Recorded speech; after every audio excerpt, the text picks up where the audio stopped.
pense que ce qu'il dit, c'est qu'ils voulaient servir leurs actionnaires. Sincèrement, là, une action comme ça d'une entreprise, là, ils viennent de desservir leurs actionnaires. Ils viennent de faire mal à leur réputation, puis ils viennent de faire de mal à l'acceptabilité. Quand Petrolia va débarquer dans un endroit, là, on va savoir là, qu'ils peuvent aller jusqu'à poursuivre là, des gens qui veulent protéger l'eau potable. C'est ça les valeurs de Petrolia. Fait que je sais pas, là, mais comme actionnaire, là, on est en 2013, là, c'est plus les façons de faire. Là. C'est plus qu'on débarque dans les communautés là, en disant « Tasse-toi, là, on va te montrer comment ça marche, nous autres, puis on va aller te chercher tes ressources. » là. Puis peu importe ce que tu dis, peu importe ce que tu veux, peu importe ce que tu poses comme question, qui était tout à fait, là, on l'a fait une démarche honnête, respectueuse depuis 2 ans de temps. À un moment donné, là, assez, c'est assez. Je pense que ça, c'est la goutte qui déborde le vase. Là. Je pense vraiment que Petrolia vient de faire une erreur monumentale pour ses actionnaires, puis pour le développement de son entreprise. C'est ce que je pense.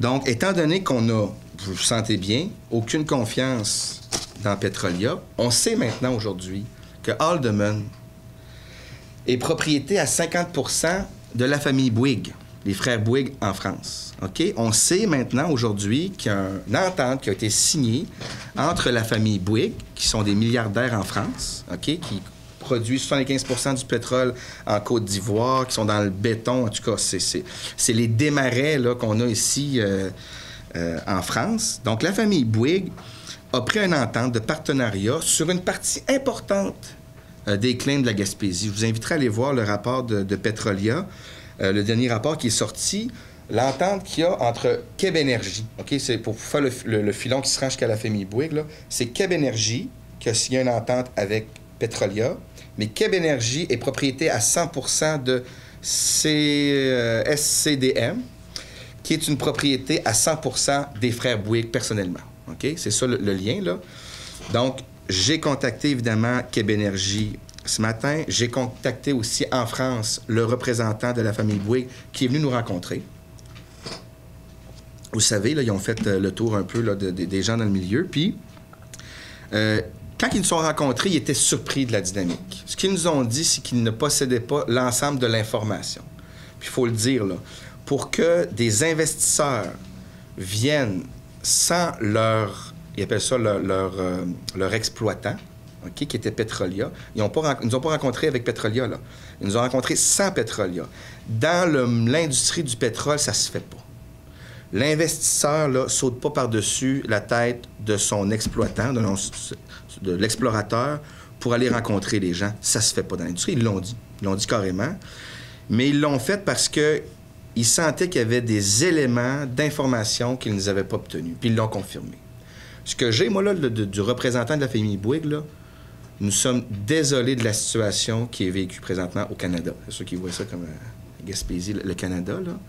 Et ils m'ont confirmé, parce que c'est ce qu'on vous dit dans le communiqué, on va aller rencontrer, on va demander qu'ils viennent nous voir personnellement les frères Bouygues pour qu'ils soient au courant de l'ensemble de l'œuvre. Ce qu'on a compris, c'est qu'il y a des informations qui ne se rendent pas aux frères Bouygues. Puis déjà, j'ai la confirmation qu'ils sont prêts à nous rencontrer pour avoir l'ensemble de l'œuvre et connaître tout ce qu'on a vécu avec Petrolia et ses façons et ses actions d'agir envers les communautés. Parce que ce que ces gens-là nous ont dit, la famille Bouygues, c'est que c'est des gens qui vont respecter les populations, qui vont respecter la réglementation. Ils nous ont même dit lors de notre rencontre qu'ils veulent savoir c'est quoi la réglementation du gouvernement du Québec, parce que même s'il y aurait un droit acquis dans le cas ou qu'il y aurait une possibilité de passer avant que la loi soit déposée, que jamais ils n'iraient contre une réglementation que le gouvernement du Québec adopterait, parce que leur vision, puis justement, leur réputation corporative, comme citoyens corporatifs, eux, ce qu'ils disent, c'est qu'on respecte la réglementation et on respecte les populations, puis on veut avoir l'heure juste pour prendre de bonnes décisions. Ce qu'il faut savoir, c'est que c'est eux qui ont investi 100 % des montants dans le dossier à Haldeman 4. Donc, le 15 millions qui serait éventuellement injecté pour le forage à Haldeman 4 provient à 100 % de la famille Bouygues. Et c'est eux qui vont récupérer 50 % du gisement. Donc, quand on dit chez Petrolia, le pétrole part et pour les Québécois, bien écoutez, ce qu'on doit se dire, c'est qu'à Haldeman, il y a 50 % des profits de la valeur qui va quitter le Canada pour aller dans la famille Bouygues. Et c'est la famille Bouygues qui va être les exploitants aussi. C'est ça l'entente qu'on a eue. Avec des discussions qu'on a eues avec la famille Bouygues, là. Donc, ils nous ont confirmé que c'est pas Petrolia qui va exploiter le gisement dans le domaine. Donc, quand on parle de création d'emplois, de techniques ou d'embauche de personnes, ce qu'il faut savoir, c'est qu'il faut s'adresser à la famille Bouygues parce que Petrolia ne sera pas les exploitants du gisement à Haldimand. Dans l'entente qu'ils ont, c'est la famille Bouygues. Donc, aujourd'hui, on demande une rencontre avec la famille Bouygues pour justement leur exprimer l'ensemble de l'œuvre des actions de Petrolia, puis espérer qu'ils prennent des actions qui sont en respect de ce qu'ils nous ont là, confirmé dans leur vision de développement, qui est respecter les populations, respecter l'environnement, respecter surtout la réglementation. Parce qu'on leur a demandé, j'ai dit, êtes-vous pour l'action que Petrolia vient de faire envers la ville de Gaspé, de poursuivre son règlement? Nous sommes désolés de la situation. Évidemment, ils ne diront pas oui, non, bien au contraire. Mais nous voyons très désolés de la situation. Et ce que je vous confirme, c'est que oui, les frères Bouygues sont prêts à vous rencontrer, M. Roussy, pour qu'on puisse avoir l'ensemble de l'information dans le dossier. C'est pas rien, là. Dans le monde là, des actionnaires et des investissements, c'est pas rien qu'on peut avoir cette ouverture-là de la part de la famille Bouygues. Évidemment, on termine avec... c'est sûr qu'on interpelle le gouvernement du Québec, là. C'est sûr qu'on interpelle Mme Marois, là. C'est sûr qu'on interpelle M. Lelièvre, M. Blanchette, Mme Ouellette, là. Tu sais, c'est pas vrai que c'est une chicane entre Petrolia et la ville de Gaspé, là. OK? Là, on veut avoir l'heure juste, là, du gouvernement du Québec, là, dans le dossier, là. Là, on veut voir, là, vraiment, là, qu'est-ce qu'ils pensent là, de ce dossier-là? Qu'est-ce qu'ils pensent de l'action que Petrolia vient de faire? Est-ce qu'ils sont pour, comme actionnaires, que Petrolia poursuit la ville de Gaspé? Est-ce qu'ils sont pour, à quelques semaines d'adoption de leur règlement? C'est quoi là, leur compréhension de ça? Puis on veut une réponse claire, nette et précise. Là. Okay? Dans tout le temps qu'on a vécu le dossier, là, c'est venu l'heure là, où ce que le gouvernement du Québec, puis on interpelle M. Lelièvre, qu'ils viennent dire c'est qui les menteurs. Là. C'est-tu nous autres là, qui ment là, dans le dossier, puis qui dit des faussetés, là, ou c'est Petrolia qui manipule l'information? On veut qu'ils le disent, selon sa perception des choses, puis selon ce qu'il a vécu puis qu'il a connu. C'est-tu vrai qu'on a reçu des propositions qu'on a dit non? C'est-tu vrai qu'on a reçu des solutions qu'on a dit non? C'est-tu vrai que le gouvernement nous a proposé des choses? C'est vrai que Petrolia nous a proposé, comme c'est marqué là. T'sais? Fait que ça, là, pour nous, là, c'est essentiel. Et c'est la même chose de la part du ministre de l'Environnement. Est-ce que Petrolia a tous ses permis, oui ou non? Ils ont-tu toutes ou ils ont pas toutes? Ils l'ont-tu le permis de la torchère ou ils l'ont pas? S'ils l'ont pas, pourquoi? On est rendu là. Puis Mme Marois, qui va venir évidemment dans les prochaines semaines, à nous dire sa vision de développement pour la Gaspésie. Puis évidemment, on a vraiment hâte de son passage, puis on sait qu'il y aura de bonnes nouvelles. Moi, je le dis depuis plusieurs semaines, les bonnes nouvelles s'en viennent, puis c'est vrai, il va y en avoir des bonnes nouvelles, mais on veut aussi avoir l'heure juste dans le dossier des hydrocarbures.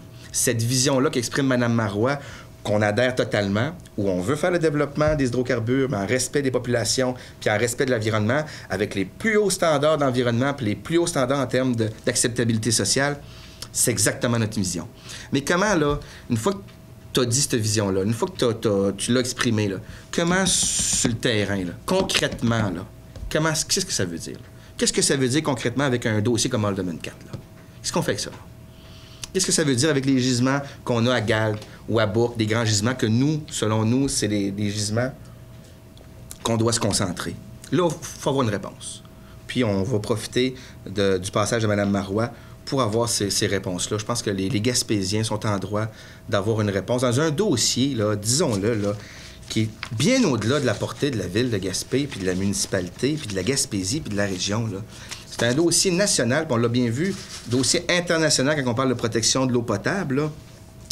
Je pense qu'on a besoin que notre gouvernement, puis on l'a dit, prenne ses responsabilités dans le dossier, puis vienne, une fois pour toutes, là, donner leur juste, puis faire en sorte que, comme communauté, nous autres, on a porté le flambeau, là, on a sonné l'alarme, puis je peux vous dire, puis je le répète, je l'ai dit la dernière fois, on avait tellement raison de le faire. Vous savez, quand j'ai commencé à faire la politique, là, je me suis dit, la première chose, c'est quoi les décisions qu'on prend aujourd'hui qui, dans 40 ans, là, on va se faire dire par nos enfants et nos petits-enfants, là, qu'est-ce qu'ils ont fait là? Qu'est-ce qu'ils ont pris comme décision? Puis ça, c'est normal, parce que c'est facile de juger 40 ans après. Je vous dirai pas les décisions qui ont été prises il y a 40 ans, mais je pense que tout le monde en connaît quelques-unes. Il y a des décisions qui ont été prises il y a 40 ans sur des territoires hein? Ça a brûlé des maisons, puis à scraper nos bords de l'eau, qu'aujourd'hui, c'est facile de dire que ça n'avait pas de bon sens, c'est sûr. Puis je juge pas les gens qui étaient là en place dans le temps, j'aurais fait la même chose. Mais je me suis dit, qu'est-ce que je vais prendre comme décision? Qu'est-ce qu'on va prendre comme décision? Qui dans 40 ans, ils vont dire, qu'est-ce qu'ils ont fait là? Bien, moi, je peux vous le dire que j'ai vraiment ce sentiment que la protection de l'eau potable, puis ce qu'on veut proposer comme modèle de développement, c'est d'hydrocarbures, c'est exactement ça qu'on pourrait se faire reprocher si on ne le fait pas correctement dans 40 ans. On a un parc Forillon, là, en pleine face, là. On peut-tu faire les choses correctement, tu sais? L'eau potable, là, c'est encore, encore plus fort que tous les défis qu'on a pu avoir au niveau de la Gaspésie. C'est la vie. Puis il faut s'assurer que les choses soient bien faites. Puis je pense qu'on a été de bonne foi là-dedans, en disant, puis on le dit, on veut voir le développement des hydrocarbures, mais on peut-tu le faire correctement? Puis c'est ce qu'on dit depuis le début. Fait que ça fait le tour pour ce qu'on voulait vous partager cet après-midi. C'est sûr qu'il y a de l'émotion, on s'en cachera pas, là, parce que ça fait quand même plusieurs mois qu'on est dans le dossier. Puis celle-là, je pense que personne ne s'attendait à quelques semaines que le règlement du gouvernement du Québec arrive, que Petrolia agisse d'une telle façon. Donc, c'est ça, on en est là. Fait qu'on est à... Ben écoutez, moi, j'aimerais peut-être plus que vous parliez à Gaétan de sa vision dans le dossier, là, que de commencer à déblatérer sur les discussions qu'on a pu avoir. Mais lui est surpris, en tout cas. Ça, c'est clair. Qui ne comprend pas, en tout cas jusqu'à présent, les tenants et aboutissants d'une telle action. Puis lorsque j'ai parlé un peu aussi de ce que vous me dites par rapport au ministre Blanchette, sa surprise ou sa non-surprise est-tu dans le fait que on sait Petrolia, ils peuvent faire n'importe quoi, ou c'est l'attitude de l'entreprise depuis le début, ou on s'attendait à ce qu'ils fassent n'importe quoi parce qu'il faudrait demander c'est quoi les relations entre Petrolia et le gouvernement, c'est quoi l'ouverture ou la transparence et tout ça aussi dans la dynamique. Tu sais, quand que le ministre Blanchette a dit ça, qu'est-ce qu'il voulait dire? Ce qu'il veut dire, bien, c'est normal que l'entreprise veut ses droits puis qu'elle fait l'action, ou que on se surprend pas, c'est une de plus de Petrolia dans le dossier, là, dans les actions qu'ils ont commis.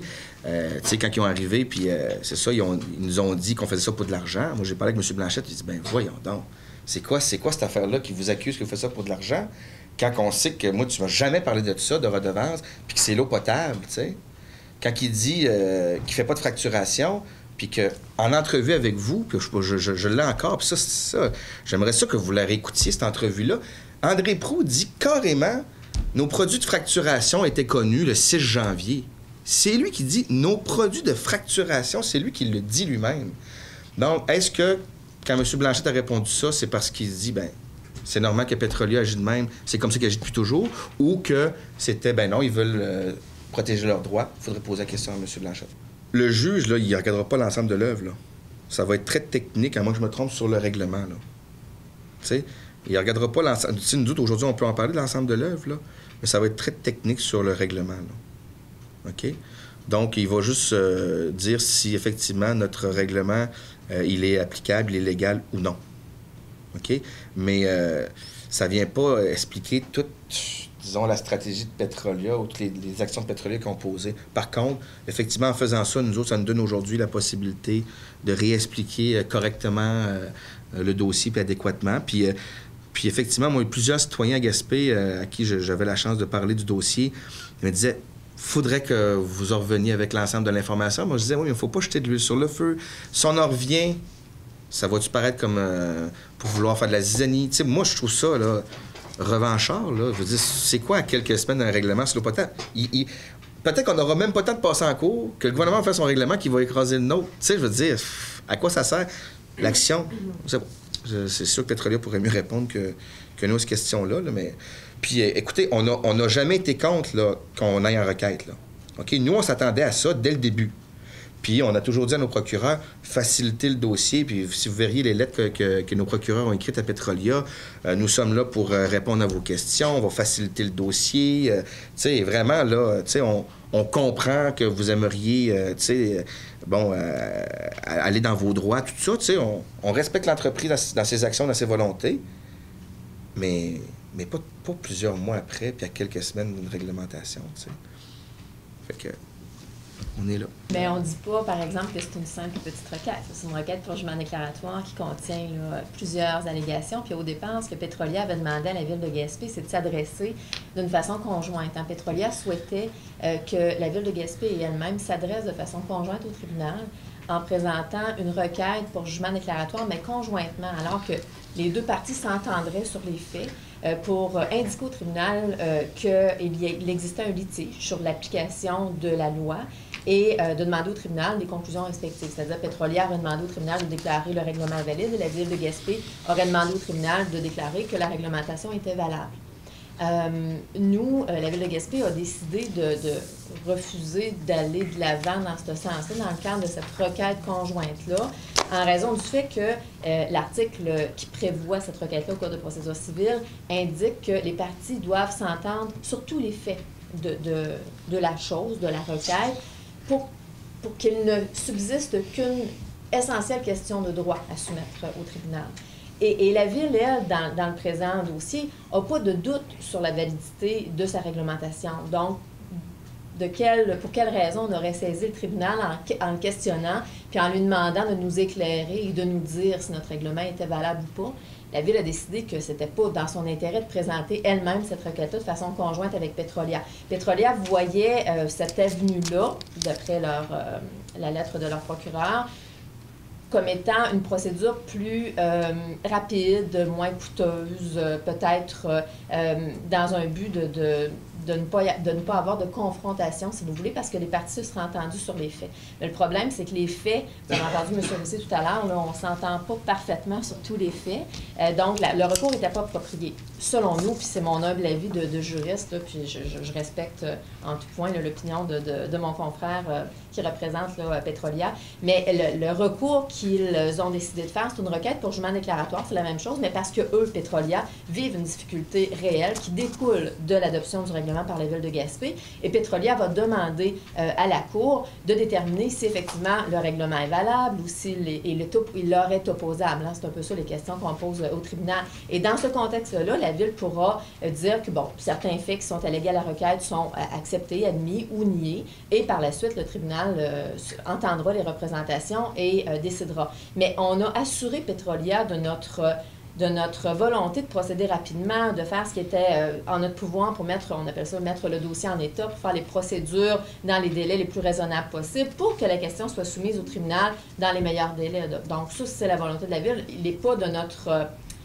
j'ai pas le mandat, en tout cas, là, de retarder le dossier puis de faire en sorte que ça ne soit jamais entendu par la Cour. Là, puis, c'est pas ma façon de faire non plus. Donc, j'ai assuré Maître Gravel de toute ma collaboration dans le dossier, puis on va faire tout ce qu'il faut pour que le dossier soit bien monté puis présenté au tribunal dans les meilleurs délais. C'est encore une demande de Petrolia qu'on comprenait pas, là. T'sais, on disait, ils nous demandent qu'on aille conjointement, puis il faut qu'on s'entende sur les faits, puis on s'entend pas sur les faits. On respecte leur vision, donc il faut qu'ils respectent la nôtre. Mais pour arriver quoi? À faire quoi? À présenter dans un communiqué comme de quoi que la Ville a rejeté, une façon d'éviter les confrontations, puis on voulait être bon avec la Ville, puis on voulait déposer ça auprès d'un juge conjointement, mais ils ont refusé la Ville de Gaspé. Je vous le dis, quand on l'a reçu, là, entre nous, parce que je parlé au gouvernement, on avait reçu ça, on s'est dit ça tout de suite. Hein? Quand on commence à comprendre Petrolia puis leur stratégie, on s'est dit, ils nous posent une question qui est irrecevable, qui n'est pas opérationnelle, qui n'est pas efficace, puis c'est pas comme ça que ça marche. On va prendre des mois et des... Mettons qu'on aurait dû s'arrêter des mois et des mois et des mois, essayer de s'entendre sur les faits, on ne s'aurait jamais entendu, OK?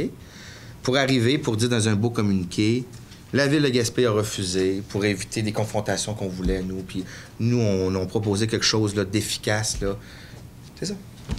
Non, ce que j'ai dit, c'est toute l'information et les connaissances que nous avons eues de la part de ces gens-là. Est-ce qu'on peut y avoir accès? Bien, vous téléphonez M. Richard Langelier. Vous allez avoir accès à tout ce qu'ils ont fait comme démarche depuis le tout début. Un rapport, un dossier, quelque chose? Appelez-les, puis ils vont tout vous donner. Vous allez voir l'information, puis qu'on corriger. Non, mais appelez M. Langelier, vous allez voir sur quoi ils sont basés pour faire le fameux règlement sur lequel nous, on s'est basé pour faire notre règlement. Puis quand Mme Savaria aura complété là, le dossier sur lequel on lui a demandé, ça nous fera plaisir de vous remettre là, d'une façon très transparente. D'abord, vous avez le droit à ces informations-là. Mais c'est pas prêt à ce moment-là. On ne peut pas y avoir accès pour Mme Savaria, non, on l'a pas, il n'est pas encore complété. Puis pour M. Langelier? Bien, M. Langelier, vous allez le téléphoner pour pouvoir donner toute l'information nécessaire. Okay. Puis, ce qui est important dans le dossier de Mme Savaria, c'est que ce qui est le fun avec un corps public comme la Ville de Gaspé, c'est que par l'accès de l'information, puis c'est tout à fait correct, on a le droit comme citoyen d'avoir accès à l'ensemble des travaux qui ont été faits. Ce que je peux vous dire, nous, c'est qu'on a adressé des lois d'information à Petrolia, accès à l'information au ministère de l'Environnement. OK? Des communiqués que Petrolia a fait au ministère. Et ça nous a été refusé systématiquement. Nous, quand Petrolia nous a donné de l'information, on leur a tout donné. Malheureusement, ils ont fait des interprétations qui étaient fausses sur des factures, parce qu'il n'y a pas de facture à ce moment-là, il n'y a pas de réflexion qui a été faite au niveau scientifique. Ce que je peux vous dire, c'est que nous, on a demandé des éléments au ministère de l'Environnement, où on a reçu des informations du ministère de l'Environnement, et le ministère doit demander si, effectivement, des dossiers que Petrolia a fournis, si on peut les avoir. Et systématiquement, ça a été refusé qu'on puisse avoir accès à ces documents-là, comme le fameux dossier au niveau de la toxicologie. Là. On a demandé à madame d'intervenir sur le rapport que Petrolia a fait. Mais c'est sûr qu'avec 4 pages, c'est difficile. Mais même là, il y a des constats très clairs qui se font. Là. Mais on aimerait savoir l'ensemble du rapport de Petrolia pour faire un bon travail. Mais effectivement, quand on aura le rapport de mme Savaria, ça nous fera plaisir de vous le remettre. C'est qu'il y a un article, article 25 qui se préconise. Puis là, bien, c'est ça. On est en train de réfléchir si on ne peut pas aller plus loin par rapport à ça, parce qu'il y a aussi des articles qui, quand on parle de protection de l'environnement, on ne peut pas là, avoir, si ce n'est pas des secrets professionnels là, qui pourraient mettre en péril l'avenir économique de l'entreprise, là, en tout cas, des avantages concurrentiels, là. Nous, c'est pour la protection de l'environnement qu'on demande d'avoir ces informations-là. Fait que on réfléchit présentement à d'autres actions qu'on pourrait poser là, au niveau de la commission à l'accès de l'information pour effectivement avoir accès à ces documents-là. Bien, en fait, écoutez, on avait dit le mois d'avril pour le règlement sur l'eau potable. On est encore là. On est à quelques jours, selon nous, d'un dépôt. Je sais qu'il y a eu beaucoup de discussions au niveau du Conseil des ministres. Fait que je pense que d'ici quelques semaines, ça se peut que c'est peut-être quelques semaines plus tard que prévu, mais on avait dit dans le mois d'avril. La date, ce qu'on avait comme du côté du gouvernement du Québec, c'est dans le mois d'avril, il y aura la réponse sur... Là, hier, qu'est-ce qu'on vous a dit là-dessus? Bien, écoute, on a encore des rencontres la semaine prochaine sur le dossier, puis sur la réglementation, puis voir quels sont les tenants et aboutissants d'une telle réglementation. Fait que ça chemine, là, en tout cas, selon nous, normalement, peut-être une semaine ou deux de décalage, là, mais... ça correspond à ce qui a été dit au début. Là. Au mois d'avril, il y aurait un règlement sur l'eau potable. Là, je pense plus que ça va aller au début mai, mi-mai, là, mais on est là. Êtes-vous satisfait? Trouvez-vous ça... Bien, écoutez, on a dit, on saluait le règlement sur l'eau potable. On faut voir le contenu, mais qu'on saluait la démarche, une première quand même au Québec. Là. On salue la volonté d'avoir une nouvelle loi sur les hydrocarbures. Mais ce qu'on souhaite, disons, davantage, c'est d'avoir là, rapidement là, un positionnement dans le cas d'Alderman 4 puis dans le cas du pétrole en Gaspésie, entre autres. Vous savez, la CRE, nos collègues ont demandé une étude environnementale stratégique. Bon, on aimerait savoir l'heure juste à savoir si effectivement, après avoir annoncé un BAP pour les îles de la Madeleine, un BAP pour les basses terres du Saint-Laurent, une étude environnementale stratégique pour le Golfe puis le fleuve, on pourrait-tu penser aussi à la Gaspésie en termes de connaissances environnementales et scientifiques pour faire les bons choix? Puis vous avez impatienté quand, M. le maire? Bien, on attend le passage de Mme Marois qui va venir tout régler, on l'espère. Mais disons que c'est sûr qu'on commence à avoir un petit peu plus de patience. Vous le sentez, je pense, dans nos propos. Là. On a hâte là, qu'on dise les vraies affaires. Comme c'est qui, là? C'est qui là-dedans, là? Qui, tu sais, c'est qui sa vérité, là? Il y en a un qui dit noir, il y en a un qui dit blanc. Il y en a un qui a raison, là. Fait qu'on a hâte que... Puis le gouvernement a, je pense, toutes les informations pour pouvoir dire ça c'est vrai, ça c'est pas vrai, ça c'est vrai, ça c'est pas vrai. On a hâte que tout le dossier puisse avoir une conclusion auprès du gouvernement. Ça fait le tour? Bien, merci beaucoup. Merci de votre présence.